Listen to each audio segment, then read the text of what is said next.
Student, आज मी तुम्हाला question number 3 शिकवणार आहे. त्याचा पेज नंबर आहे 29.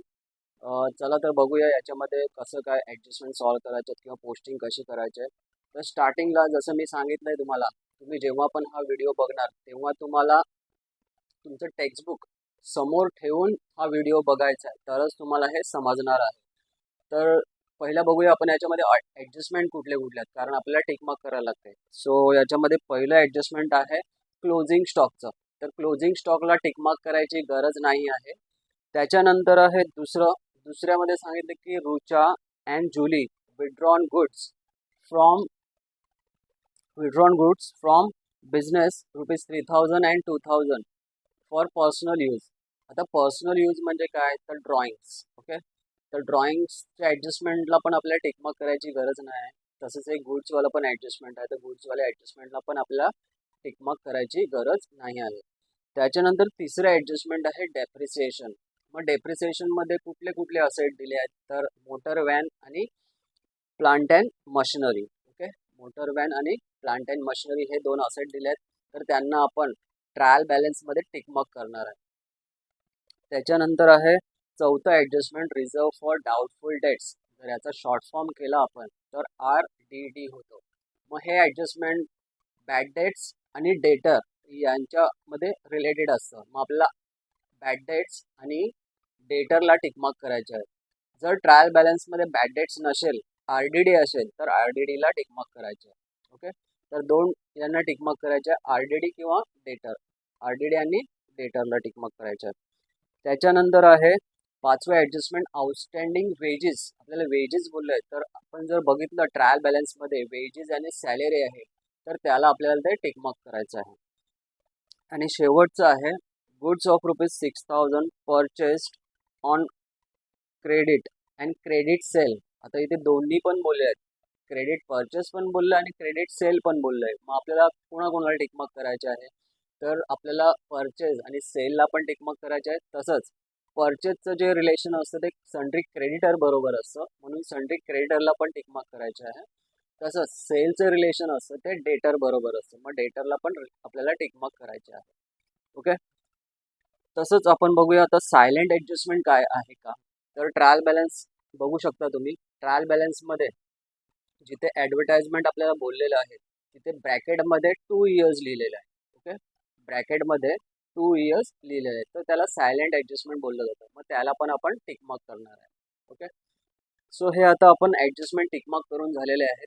आता काय करायचं, आपल्याला हे सॉल्व करायचं आहे. मग सॉल्व करण्याच्या आधी काय आपल्याला हे फॉर्मॅट्स ड्रॉ करायला लागतील आणि याच्यामध्ये आपल्याला एक डेट टाकायची. मग डेट कुठली, तर ट्रायल बॅलन्सला जी डेट असते ती टाकायची आहे. मग ट्रायल बॅलन्सला डेट काय आहे, 31 मार्च 2019. ओके, 31 मार्च 2019. तर आपल्याला या तिन्ही अकाउंटला ही डेट टाकायची आहे, 31 मार्च 2019.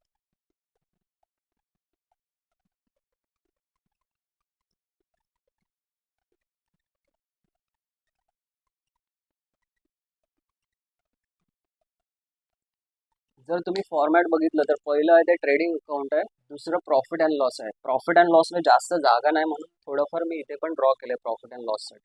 आणि त्याच्या खाली काय आहे, बॅलन्स शीट आहे. ओके, तसंच वरती आपल्याला इन द बुक्स ऑफ लिहायचं आहे. आता इन द बुक्स ऑफ म्हणजे काय, तर कुठल्या तरी कंपनीचं आपल्याला जर क्वेश्चनमध्ये नाव दिलं असेल, म्हणजे ABC कंपनी, XYZ कंपनी, मग तिथे लिहायचं आहे. आणि जर कंपनीचं नाव नसेल तर पार्टनर लोकांचे आपल्याला नाव लिहायचे आहे. मग मला वाटतं याच्यामध्ये कंपनीचं नाव नाही आहे, म्हणून आपण इथे लिहिणार आहे in the books of Rucha and Julie. Okay, दोन पार्टनर आहेत, तर त्यांचे आपल्याला हे नावं लिहायचे आहे. आता बघूया आपण याच्यामध्ये पोस्टिंग कशी करायची आहे. तर तुम्ही ट्रायल बॅलन्स समोर ठेवा, आपण ट्रायल बॅलन्समधून पोस्टिंग मारणार आहे. सो पहिलं आपल्याला दिलं आहे परचेस्ड. ओके, फर्स्ट आपल्याला दिलेलं आहे परचेस. मग परचेस कुठे जातं, तर ट्रेडिंग अकाउंटमध्ये जातं. ओके, परचेस कुठे जातं, ट्रेडिंग अकाउंट. ट्रेडिंग अकाउंटची स्टार्टिंग ओपनिंग स्टॉकने होते, त्याला एक लाईन सोडायची आणि त्याच्या खाली लिहायचं आपल्याला परचेस्ड. परचेसचं अमाऊंट आहे 48,000 आणि ते आतमध्ये लिहायचं आहे. परचेस आणि सेलचा अमाऊंट कधी पण आपल्याला आतमध्ये लिहायला लागतं. ओके, त्याच्यानंतर आहे ट्रेड एक्सपेन्सेस. तर ट्रेड एक्सपेन्स कुठे जातो, तर ट्रेडिंग अकाउंटमध्ये. पण ट्रेड एक्सपेन्सेसला पण एक नोट आहे. जर तुम्हाला क्वेश्चनमध्ये ऑफिस एक्सपेन्स, जनरल एक्सपेन्स दिला असेल आणि ट्रेड एक्सपेन्सेस पण दिलेला आहे, तर ट्रेड एक्सपेन्स तुमचा ट्रेडिंगला जाणार. आणि जर जनरल एक्सपेन्स आणि ऑफिस एक्सपेन्स दिला नसेल तर तुमचं ट्रेड एक्सपेन्स प्रॉफिट अँड लॉसमध्ये जाणार. ओके, हा एक डिफरन्स लक्षात ठेवा.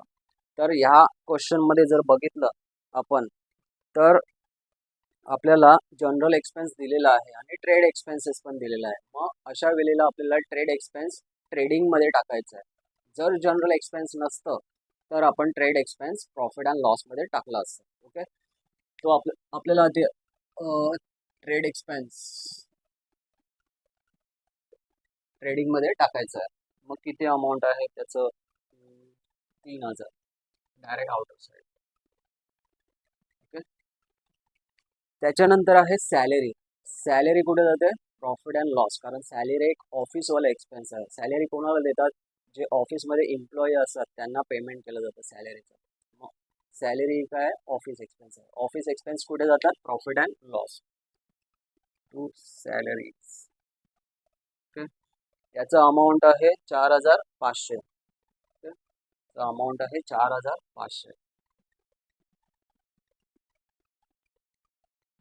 डायरेक्ट आउटर साईडला जाणार आहे. त्याच्यानंतर आहे वेजेस आणि सॅलरी. जेव्हा आपण कंबाईन वर्ड येतो वेजेस आणि सॅलरी, याच्यामध्ये काय करायचं तुम्हाला? जो स्टार्टिंगचा वर्ड असतो ना त्याच्यानुसार पोस्टिंग असते. मग स्टार्टिंगला वेजेस बोललाय, मग वेजेस कुठे जाणार? ट्रेडिंग. कारण वेजेस फॅक्टरीमध्ये जे लेबर असतात त्यांना जे पगार देतात ते. ओके, मग फॅक्टरीवाले एक्सपेन्स कुठे जातात? Trading account. मग तुमचं इथे टू वेजेस अँड सॅलरीज. याला आतमध्ये लिहायचं कारण याला ऍडजस्टमेंट आहे. याचा अमाऊंट आहे 2800. याचा अमाऊंट आतमध्ये येणार कारण याला ऍडजस्टमेंट आहे. त्याच्यानंतर आहे ऍडव्हर्टाइजमेंट. ऍडव्हर्टाइजमेंट हे एक सेलिंग एक्सपेन्स आहे. तर सेलिंग एक्सपेन्स कुठे जातात? प्रॉफिट अँड लॉस मध्ये जातात. मग सॅलरीच्या खाली तुम्ही लिहू शकता ऍडव्हर्टाइजमेंट. आणि याला ऍडजस्टमेंट आहे तर याला आपण आतमध्ये लिहिणार आहे. ओके, याला एक ऍडजस्टमेंट आहे तर आपण याला आतमध्ये लिहिणार आहे.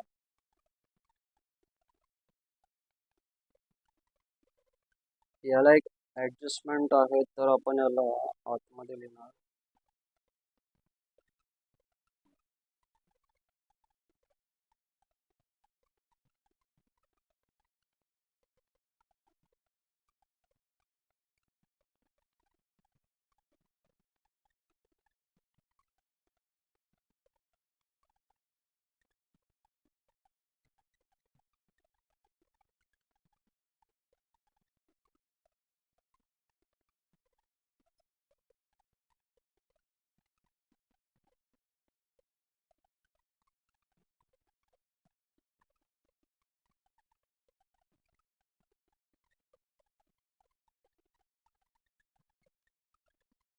तर ऍडव्हर्टाइजमेंटला काय आहे?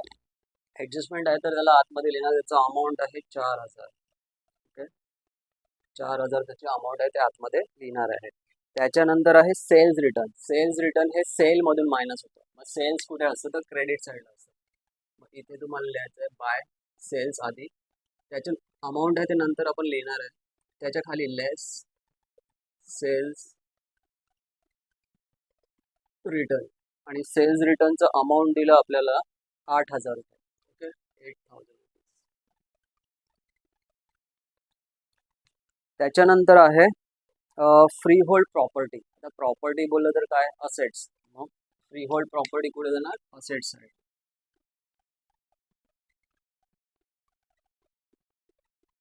फ्री होल्ड प्रॉपर्टी त्याचा अमाऊंट आहे 23,000 आणि ते डायरेक्ट आउटर साईडला जाणार कारण त्याला ऍडजस्टमेंट नाही आहे. ज्याला ऍडजस्टमेंट असते त्याचा अमाऊंट आपण आतमध्ये लिहितो. नेक्स्ट आहे ऑफिस रेंट. तर ऑफिसवाले एक्सपेन्स कुठे जातात? प्रॉफिट अँड लॉसमध्ये. सो प्रॉफिट अँड लॉसमध्ये बघा ऍडव्हर्टाइजमेंटला ऍडजस्टमेंट आहे म्हणून एक लाईन सोडायची आहे आणि त्याच्या खाली office rent. Okay, office rent किती अमाऊंट आहे? 5000. Direct outer side. Direct outer साईडला जाणार. त्याच्यानंतर मोटर व्हॅन. मोटर व्हॅन काय आहे? कंपनीच्या बेनिफिटसाठी यूज होणार आहे फ्युचरमध्ये.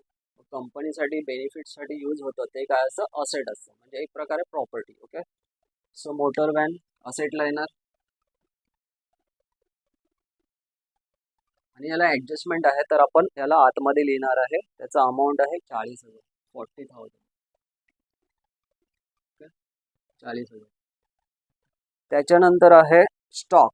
आता ट्रायल बॅलन्स मध्ये जो स्टॉक असतो तो कुठला असतो, ओपनिंग स्टॉक असतो. मग ओपनिंग स्टॉक कुठे जातो, ट्रेडिंग अकाउंटमध्ये. मग ट्रेडिंगला आपण जी फर्स्ट लाईन सोडली होती तीच इथेच आपल्याला लिहायचं आहे, ओपनिंग स्टॉक, आणि त्याचा अमाऊंट आहे 89,500. ओपनिंग स्टॉक कुठे होतो, ट्रेडिंग मध्ये. त्याच्यासाठीच आपण एक पहिली लाईन सोडली होती, कारण ट्रेडिंग अकाउंटची स्टार्टिंगच ओपनिंग स्टॉकने होते. नेक्स्ट आहे जनरल एक्सपेन्स. जनरल एक्सपेन्स कुठे जातं, profit and loss. Okay, office रेंटच्या खाली तुम्ही कंटिन्यू लिहू शकता जनरल एक्सपेन्सेस. त्याचा अमाऊंट आहे 2,500. नेक्स्ट आहे सन्ड्री डेटर. सन्ड्री डेटर कुठे असतो, असेटला. ओके, सन्ड्री डेटर कुठे असतो, असेटला.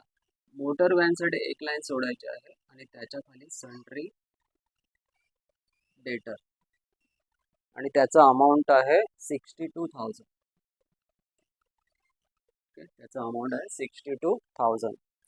त्याच्यानंतर आहे कोल, गॅस, फ्यूल. आता फ्यूल कशासाठी लागतं, मशीनसाठी, आणि मशीन कुठे असतात, फॅक्टरी. हे कुठलं एक्सपेन्स आहे, फॅक्टरी एक्सपेन्स आहे. मग फॅक्टरी एक्सपेन्स कुठे जातो, मग ट्रेडिंग अकाउंटमध्ये. फॅक्टरीवाले जे पण एक्सपेन्स जातात ट्रेडिंगमध्ये. वेजेसला ऍडजस्टमेंट आहे म्हणून एक लाईन सोडायची आहे, त्याने त्याच्या खाली लिहायचं आपल्याला कोल, कोल, गॅस आणि फ्युअल. ओके, याला ऍडजस्टमेंट नाही आहे तर डायरेक्ट आउटर साइडला लिहायचं आहे 1,000.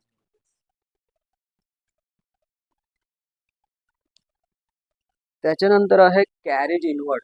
Carriage inward, freight inward. जे इनवर्ड आहेत ते कुठे टाकायचे, ट्रेडिंग अकाउंटमध्ये टाकायचे. ओके, सो ते पण इथे येणार.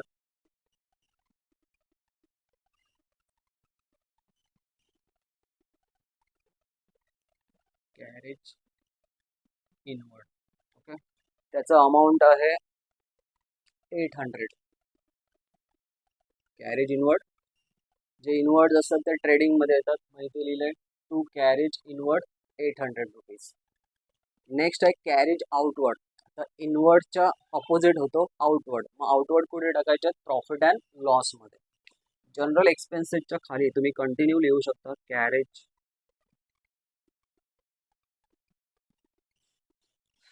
आउटवर्ड, आणि त्याची अमाऊंट आहे 1,300. ओके, कॅरेज आउटवर्ड कुठे टाकायचं, प्रॉफिट अँड लॉस मध्ये, 1,300. कारण कॅरेज आउटवर्डचं मिनिंग काय आहे, जेव्हा तुम्ही काय सेल करता आणि त्याच्यामध्ये जेव्हा तो ट्रान्सपोर्टेशनचा खर्च येतो तोच तुमचा काय आहे, कॅरेज आउटवर्ड. ओके, म्हणजे सेलिंगवाले एक्सपेन्स झालं. मग सेलिंगवाले एक्सपेन्स कुठे पोस्ट होतं, प्रॉफिट अँड लॉस मध्ये. नेक्स्ट आहे plant and machinery. Plant and machinery काय आहे, असेट्स आहे. मग सन्ड्री डेटरला आपल्याला 4-5 लाईन सोडून खाली लिहायचं आहे plant and machinery. Okay, plant and machinery. त्याचा अमाऊंट आहे 13,800, 13,800.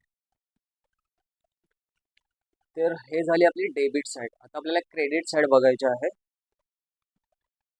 तर क्रेडिट साईड बघितली तर पहिलं आपल्याला दिसतं कॅपिटल. तर कॅपिटल कुठे पोस्ट होतात, तर कॅपिटल आपल्याला लायबिलिटी साईडला शो करायचे असतात, आणि लायबिलिटीची स्टार्टिंगच कॅपिटलने होते. मग पहिला नाव कोणाचं दिलंय, रुचा. मग इथे आपल्याला लिहायचं आहे रुचा कॅपिटल. ओके, तिचं अमाऊंट दिलं त्यांनी 80,000, आणि कॅपिटलचे अमाऊंट आहेत ते आपल्याला आतमध्ये लिहायचे. ओके, त्याच्यानंतर याला 4-5 लाईन सोडून आपल्याला जुलीचं कॅपिटल लिहायचं. जुली कॅपिटल, आणि तिचं अमाऊंट दिलं आपल्याला 40,000. त्याच्यानंतर आहे सन्ड्री क्रेडिटर. जसं सन्ड्री डेटर आपलं असेटला जातं तसं क्रेडिटर त्याच्या अपोजिट आहे, म्हणून त्याला अपोजिट साईडला पोस्ट करायचं आहे, म्हणजे लायबिलिटी लागणार. तर जुलीला 4 लाईन सोडून त्याच्या खाली लिहायचं आहे सन्ड्री क्रेडिटर. त्याची अमाऊंट आहे 22,000. ठीक आहे, आतमध्ये लिहायची आहे अमाऊंट 22,000.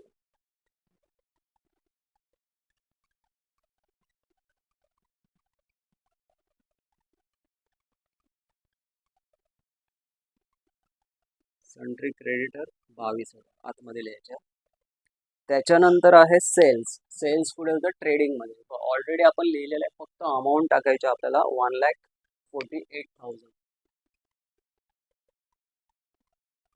1,48,000 आतमध्ये लिहायचं आहे. त्याच्यानंतर आहे आरडीडी. आरडीडी कुठे आहे? प्रॉफिट अँड लॉसमध्ये. प्रॉफिट अँड लॉसमध्ये याचा एक फॉर्म्युला आहे. तो फॉर्म्युला आहे टू बॅड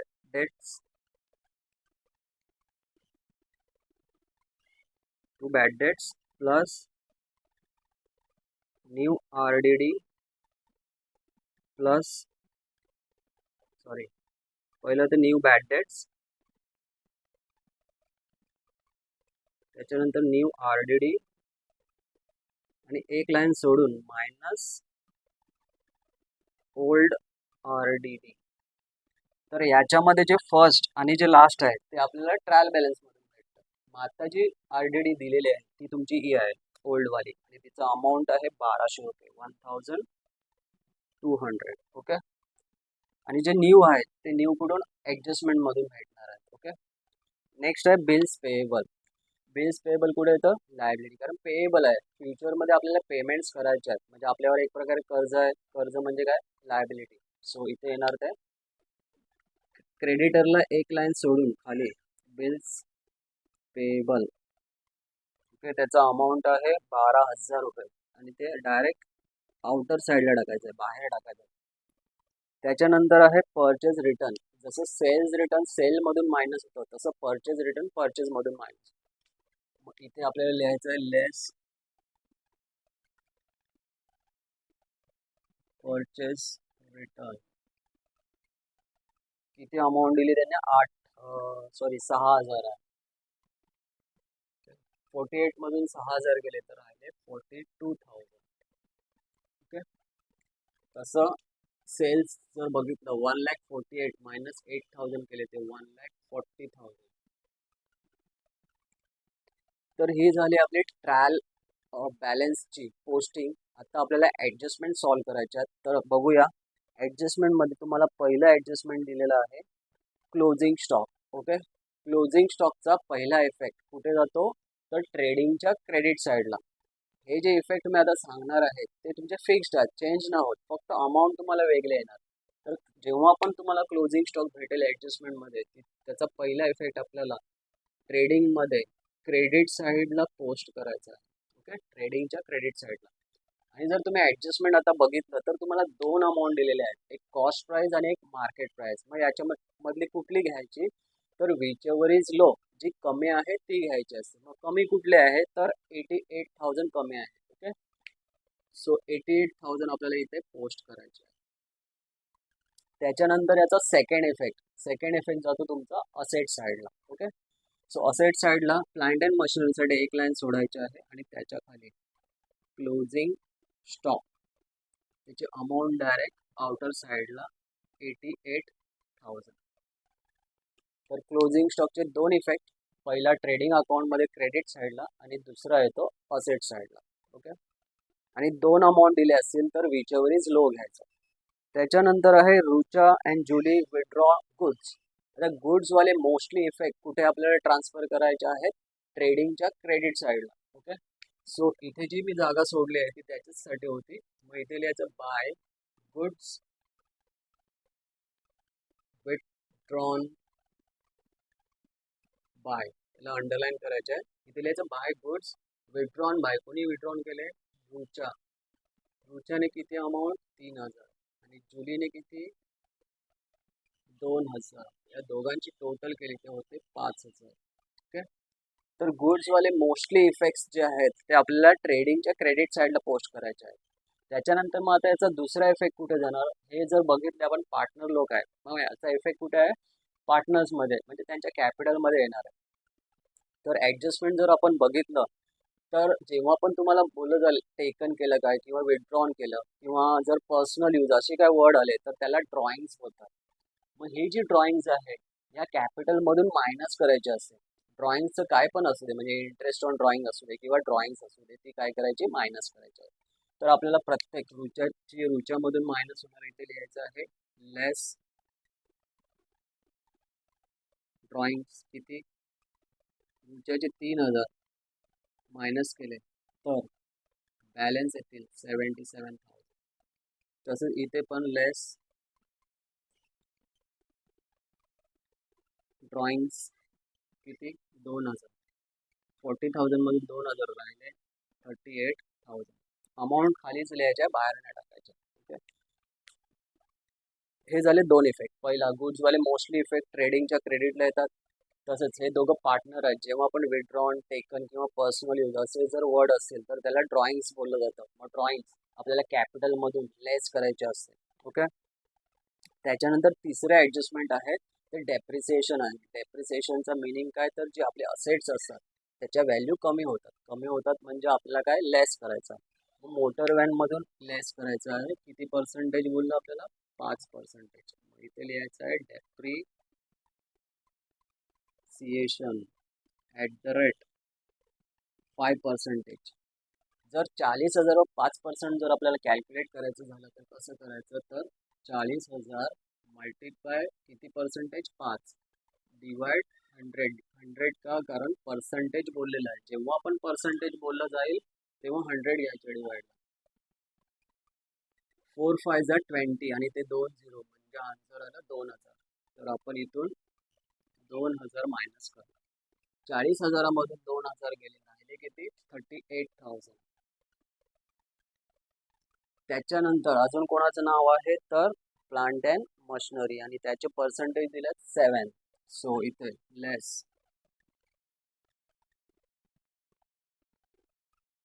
डेप्रिसिएशन 7%. सेम 13,800 7% बोलले इंटू 7 करायचं आहे. एक 0 कॅन्सल.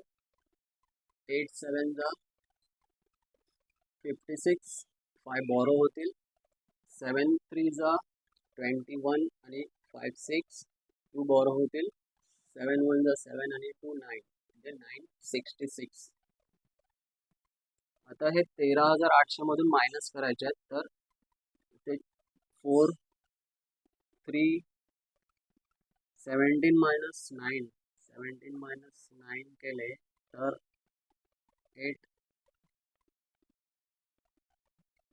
ओके, 17 मायनस 9 केले तर 8.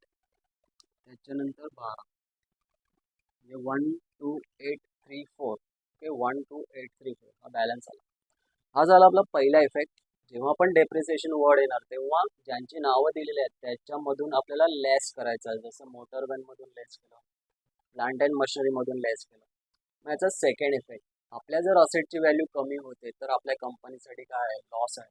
लॉस कुठे येतो profit and loss. Okay, so आपल्याला सेकंड इफेक्ट प्रॉफिट अँड लॉसमध्ये शो करायचं आहे. तर याचं थोडं फॉर्मॅट मी इथे ड्रॉ केलं. मग याचा इफेक्ट आपण इथे पोस्ट करूया.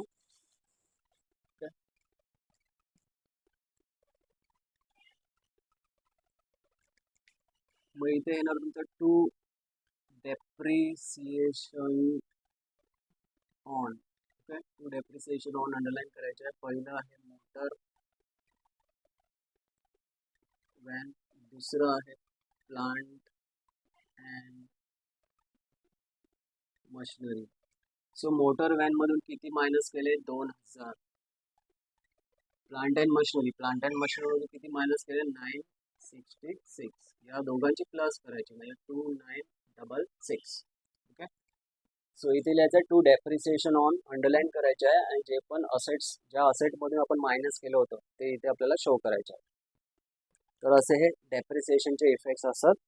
त्याच्यानंतर आहे रिझर्व फॉर डाऊटफुल डेट्स. हे जे ॲडजस्टमेंट आहे ते आपल्याला शेवटी सॉल्व्ह करायचं आहे म्हणून सोडून देऊया, नंतर बघूया. ओके, नेक्स्ट आहे आउटस्टँडिंग एक्सपेन्सेस. तर आउटस्टँडिंग काही पण आउटस्टँडिंग असू दे ते आपल्याला ॲड करायला लागतं. मग कुणाचं नाव दिलं ते वेजेस. सो वेजेस कुठे आहे ट्रेडिंग अकाउंटमध्ये. मग इथे ॲड आउटस्टँडिंग. ओके, किती अमाऊंट दिलेली आहे? 800 रुपये. मग इथे मी 800 रुपये प्लस करणार. मग 0, 0, 8, 8, 16, 3600. तर आउटस्टँडिंग ऍड करायचं. दुसरा इफेक्ट, आउटस्टँडिंग एक्सपेन्स कुठे असतात? तर लायबिलिटी साईडला असतात. म्हणून याचा सेकंड इफेक्ट इथे येणार. इथे लिहायचं outstanding wedges. Okay, outstanding wedges किती? 800 रुपये. आउटस्टँडिंग वेजेस 800 रुपये. त्याच्यानंतर आहे शेवटचे ॲडजस्टमेंट, गुड्स ऑफ ₹6000 परचेज आणि सेल. पुढे दिले नो एंट्री. नो एंट्री म्हणजे काय? तर अनरेकॉर्डेड. अनरेकॉर्डेड आपल्याला काय करायचं आहे? ॲड करायचं लागतं. कारण अनरेकॉर्ड म्हणजे रेकॉर्ड नाही, मग ते आता आपल्याला रेकॉर्ड करायचं आहे. मग परचेजमध्ये ॲड होणार आणि सेल्समध्ये, कारण दोघांची नावं दिलेली आहेत. ओके, सो पहिलं आपण परचेजमध्ये ॲड करूया. लिहिताना इथे लिहायचं ॲड अनरेकॉर्डेड किती? 6000. 42 मध्ये 6000 प्लस केले, आउटर साईडला किती जाणार? 48,000. त्याच्यानंतर सेल मध्ये पण same, add अनरेकॉर्डेड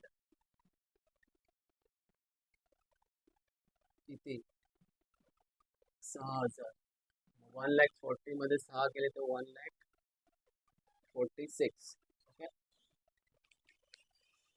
add अनरेकॉर्डेड 6000 add करायच्यात, outer साईडला 1,46,000. त्याच्यानंतर आहे सेल. सेलमध्ये पण केलं ऍड. ओके, परचेजमध्ये पण केलं. मग याचा सेकंड इफेक्ट आता कुठे जाणार आहे? ज्याच्याकडून आपण परचेस करतो त्याला काय बोलतात? Sundry creditor. मग परचेसचा आपण इथे ऍड करणार. आणि ज्याला आपण सेल करतो त्याला डेटर बोलतात. मग दुसरं सेलवालं कुठे ऍड करायचं? डेटरमध्ये. सो पहिलं बघूया, ज्याच्याकडून आपण परचेस करतो तो क्रेडिटर असतो. मग परचेसवाला आपल्याला इथे ऍड करायचं. सेम लिहायचं ऍड अनरेकॉर्डेड किती? 6000. 22 मध्ये 6 प्लस केले तर किती? 28,000. ओके, तर परचेसचं क्रेडिटरमध्ये ॲड करायचं आणि सेलचे कुठे? डेटरमध्ये ॲड करायचं. मग इथे येणार तुमचं ॲड अनरेकॉर्डेड. ओके, ॲड अनरेकॉर्डेड किती? 6000. आता याची अमाऊंट आउटर साईडला नाही जाणार, कारण याचा अजून एक ॲडजस्टमेंट बाकी आहे. तर याला खालीच लिहायचं आहे. याची टोटल होणार 68,000. ओके, तर हे लक्षात ठेवा, हे इम्पॉर्टंट आहे. जर परचेस बोले किंवा सेल बोले आणि नो एंट्री सांगितलं तर नो एंट्री म्हणजे काय? अनरेकॉर्डेड. मग आपल्याला अनरेकॉर्डेड ॲड करायचं आहे. परचेस असेल तर परचेसमध्ये ॲड होणार आणि दुसरं क्रेडिटरमध्ये ॲड होणार. आणि सेल असेल तर सेलमध्ये ॲड होणार आणि डेटरमध्ये ॲड होणार. ओके, आता शेवटचं ॲडजस्टमेंट जे आपण स्किप केलेलं, रिझर्व फॉर डाऊटफुल डेट्स, हे शेवटी ठेवायचं असतं. ओके, तर आता हे आपण सॉल्व करणार आहे. तर RDD आणि बॅड डेट्स हे जे दोन ॲडजस्टमेंट्स असतात ते आपल्याला डेटरमध्ये सॉल्व करायचे असतात. ओके, सो इथे फर्स्ट आपण त्याचा फॉर्म्युला बघूया. Less new bad debts. Okay, new bad debts काय दिलेलं नाही, सेम अमाऊंट इथे येणार 68. त्याच्यानंतर लेस न्यू RDD. ओके, पहिला बॅड डेट्स मायनस होणार, त्याच्यानंतर RDD मायनस होणार. तर बॅड डेट्स आपल्याला ॲडजस्टमेंटमध्ये नाही आहे म्हणून इथे डॅश केलं मी आणि सेम अमाऊंट खाली आणली. मग आता आपल्यासमोर अमाऊंट आहे 68,000 आणि RDD मायनस करायचे आहे. पण RDD आपल्याला पर्सेंटेजमध्ये दिलेला आहे. मग कशावर फाइंड आउट करायची? तर हा जो बॅलन्स असतो त्याच्यावर फाइंड आउट करायचे असते. मग इथे आपण फाइंड आउट करूया. 68,000 बॅलन्स आहे आपला आणि 5% RDD बोललो आहे.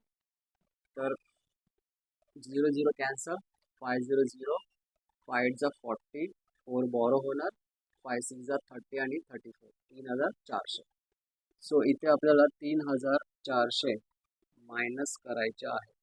0 0 6 4. ओके, 64 600. हा झाला याचा पहिला इफेक्ट RDDचा. सिक्वेन्स लक्षात ठेवा, पहिला बॅड डेट्स मायनस होतो, त्याच्यानंतर RDD मायनस होते. ओके, मग हे अमाऊंट आता आपल्याला फक्त इथे कॉपी करायचे आहेत. ऑलरेडी आपण इथे फॉर्म्युला लिहून ठेवलेला आहे. बॅड डेट्स काही नाही आहे. न्यू बॅड डेट्स आणि न्यू आरडीडी. बघा न्यू बॅड डेट्स इथे काय आहे का? बघा इथे न्यू बॅड डेट्स काय आहे का? नाही, डॅश आहे. मग इथे पण आपण डॅश करणार. त्याच्यानंतर न्यू आरडीडी किती? 3400. मग इथे दिसेल न्यू आरडीडी 3400. अमाऊंट कॉपी केले. आता हे तिन्ही काय करायचे आहेत? प्लस करायचे आहेत. मग 3400 याची टोटल येणार. आता या 3400 मधून आपल्याला हे काय करायचं आहे? मायनस करायचं आहे. मग 1200 जर मी मायनस केले तर 0 0 2 2 2200. ओके. सो पहिला बॅड डेट्स इथे सॉल्व्ह होणार, आरडीडी पण, आणि त्याच्यानंतर हे अमाऊंट आपल्याला इथे कॉपी करायचे आहेत आणि मग प्लस मायनस करून अमाऊंट बाहेर जाणार. ओके. तर ही झाली आपली ॲडजस्टमेंट सॉल्व्ह करून. याच्यानंतर काय करायचं तर ट्रायल बॅलन्स आपल्याला चेक करायचं की सायलेंट ॲडजस्टमेंट काय दिलेलं आहे. तर सायलेंट ॲडजस्टमेंट म्हणजे काय? तर ब्रॅकेटमध्ये तुम्हाला काहीतरी मंथ्स किंवा इयर्स असं काय दिलेलं आहे. तर बघूया. तर बघा, ब्रॅकेट्समध्ये ॲडव्हर्टाइजमेंटला दिलेलं आहे. ब्रॅकेटमध्ये काय 2 इयर्स बोलले. ओके. सो 2 इयर्स त्यांनी बोलले की 4000, 2 वर्षाचे 4000 बोललेले. आपण हे अकाउंटिंग जे करतो ते एका वर्षाचं असतं. मग आपल्याला फक्त इथे एका वर्षाच्या अमाऊंट घ्यायच्या असतात अकाउंट्समध्ये. मग याच्यामध्ये किती एक्स्ट्रा आहेत? तर 1 वर्ष एक्स्ट्रा आहे. मला सांगा किती अमाऊंट मायनस करायला पाहिजे. त्यांनी बोलले की 2 वर्षाचे 4000. ओके. 2 वर्षाचे 4000 म्हणजे एका वर्षाला किती? तर 2000. ओके. मग 1 वर्ष एक्स्ट्रा आहे ना, मग 2000 काय होणार? मायनस होणार. मग इथे लेस, जेवढे एक्स्ट्रा असतं ते मायनस करायचं असतं. इथे लिहायचं, जेव्हा आपण लेस करणार ते प्रीपेड लिहायचं. एका वर्षाचा अमाऊंट आपल्याला मायनस करायचं. मग एका वर्षासाठी अमाऊंट किती येणार? 2000. मायनस केलं तर बाहेर 2000. तसंच आता प्रीपेड एक्सपेन्स कुठे पोस्ट होतात? तर असेट साईडला जातात. कारण आउटस्टँडिंग एक्सपेन्स असतात ते लायबिलिटीला येतात. प्रीपेड कुठे जातात? असेट साईडला. मग इथे येणार तुमचं प्रीपेड ॲडव्हर्टाइजमेंट. किती? 2000. ओके. तर अशा प्रकारे तुम्ही हे सॉल्व्ह करू शकता. आता हे समजून घेण्यासाठी अजून तुम्हाला एक एक्झाम्पल होतो, बघूया. सपोज तुम्हाला बोललं की 3 इयर्स आणि तुम्हाला बोलले 4500 अमाऊंट आहे. मग आता 3 वर्ष बोलले, आपल्याला एका वर्षाचंच पाहिजे. मग किती इयर एक्स्ट्रा आहेत? तर 2 इयर एक्स्ट्रा आहेत. मग याच्यासाठी आता आपल्याला काय करायचं? पहिला एका वर्षाची अमाऊंट बघूया किती येते. तर कसं करायचं? या 3 जे पण इयर्स असतात त्याने या अमाऊंटला डिवाइड करायचं. 3 1 जा 3 1 जा 1 बरोबर 3 5 जा 15. किती? 1500 येतं. ओके. ची अमाऊंट किती येते? 1500. म्हणजे एका वर्षाचे 1 इयरचे 1500. किती इयर एक्स्ट्रा आहेत? 2 वर्ष एक्स्ट्रा आहेत. एका वर्षाला 1500, मग 2 वर्षाला किती? 3000. म्हणजे आपल्याला 4500 मधून 3000 मायनस करायचे आहे. ओके. तर असं तुम्ही हे सॉल्व्ह करू शकता ॲडव्हर्टाइजमेंट. बघा, मला थोडी जागा कमी आहे म्हणून थोडं ॲडजस्ट करून मी लिहितोय. काय तुम्हाला डाऊट्स असतील किंवा असं काही समजत नसेल याच्यामध्ये, तर तुम्ही कमेंटद्वारे विचारू शकता मला की हे कसं किंवा काय समजत नसेल तर विचारू शकता तुम्ही. ओके.